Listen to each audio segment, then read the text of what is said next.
José de la Cruz Porfirio Díaz Mori, o mejor dicho, Porfirio Díaz, amado por muchos y odiado por otros. Nació en Oaxaca el 15 de septiembre de 1830. Fue un militar reconocido que participó en la intervención francesa. Llegó a la presidencia el 1 de diciembre de 1884, con 54 años. Estuvo en el poder por 27 años. Fue considerado un dictador, con un gobierno represario, a pesar de su frase, sufragio efectivo, no reelección.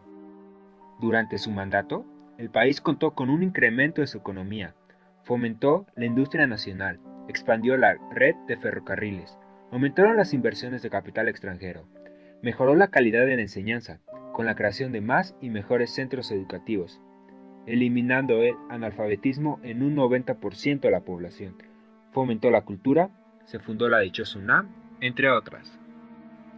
El 25 de mayo de 1911 presentó su renuncia, y así poder, según sus palabras, evitar un mayor derramamiento de sangre. Fue exiliado del país 6 días después. Murió en Francia el 2 de julio de 1915.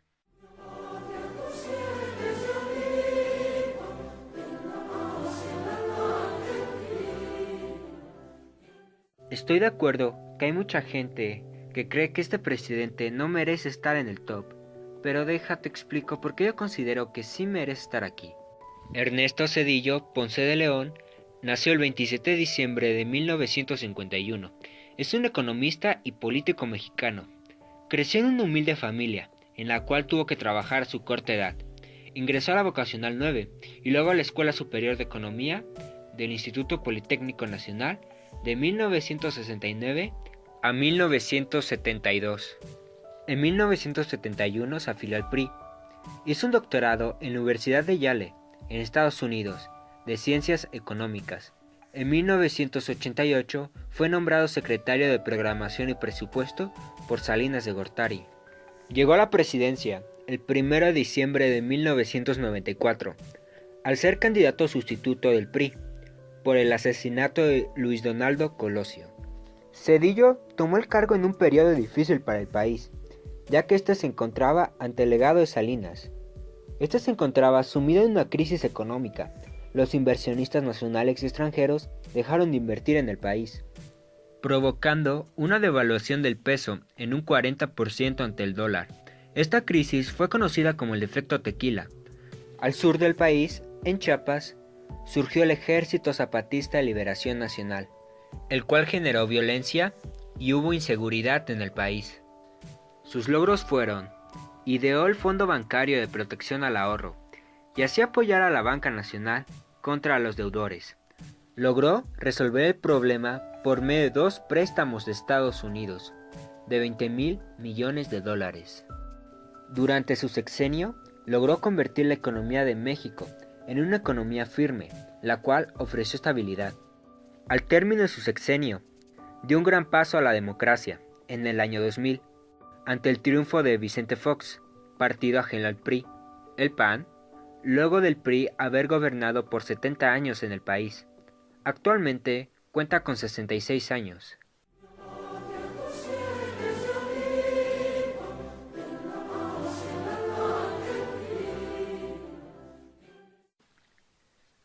Adolfo López Mateos nació el 26 de mayo de 1908 en Atizapán de Zaragoza. Fue un abogado y político mexicano. Llegó a la presidencia el 1 de diciembre de 1958 al 30 de noviembre de 1964. Entre sus logros está nacionalizar la industria eléctrica, la construcción del centro hospitalario 20 de noviembre, se modernizó aeropuertos, redes telefónicas, telegráficas y de comunicación. El ferrocarril Chihuahua-Pacífico conectó al norte del país con la costa del Pacífico y la inauguración de la autopista México-Puebla. Desgraciadamente, un año después de terminar su presidencia, sufrió un ataque cerebral, el cual fue sometido a una operación. El neurocirujano James Leonard Pope le encontró 7 aneurismas cerebrales. Durante 2 años vivió en estado vegetativo, hasta el día de su muerte. Una muerte muy lamentable.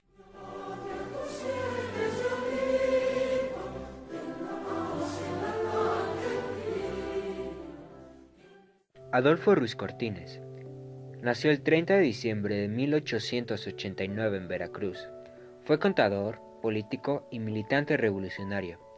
Llegó a la presidencia el 1 de diciembre de 1952, con la edad de 62 años. Sus logros fueron disminuir el gasto público, y se decantó por un sistema de austeridad, al mismo tiempo que invertía en infraestructura, salud y servicios a nivel nacional. Gran control sobre los ingresos del país. Reforma constitucional, la cual otorgó voz y voto hacia las mujeres. Disminución de corrupción y seguro para todos los mexicanos.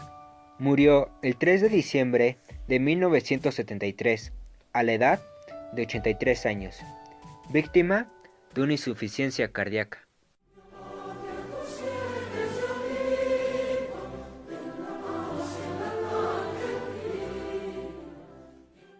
Y ante ustedes, el mejor presidente que ha tenido México, Lázaro Cárdenas de Río. Nació el 21 de mayo de 1895 en Jucalpan, Michoacán. Fue un general y estadista mexicano, procedente de una humilde familia indígena, de la cual solo cursó hasta el 4º grado de educación primaria. Ayudaba a su abuelo a cosechar écuaro, por lo cual tuvo contacto con los indígenas y el abuso de los terratenientes.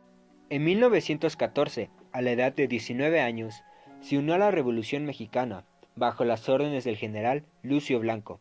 10 años después, ya era general de brigada. En 1928, fue elegido gobernador de Michoacán y aprovechó dicho cargo para crear numerosas escuelas, impulsar el reparto de tierras y promovió las asociaciones sindicales. Llegó a la presidencia el 1 de diciembre de 1934, en pleno maximato, bajo la protección de Plutarco Elías Calles. Entre sus logros podemos encontrar: acabó con el maximato y exilió a Plutarco Elías Calles del país y estableció el sexenio presidencial. Fomentó el surgimiento de organizaciones como la Confederación Nacional Campesina, CNC, y la Confederación de Trabajadores de México, CTM, apoyando a obreros y campesinos. 18 de marzo de 1938. Decretó la famosa expropiación petrolera, de la cual el petróleo pasaba a la nación mexicana, impidiendo la de explotación de empresas extranjeras. Dio refugio a los migrantes españoles, que llegaron a México en la dictadura franquista. Fundó el Instituto Politécnico Nacional, el Instituto Nacional de Antropología e Historia y el Colegio de México.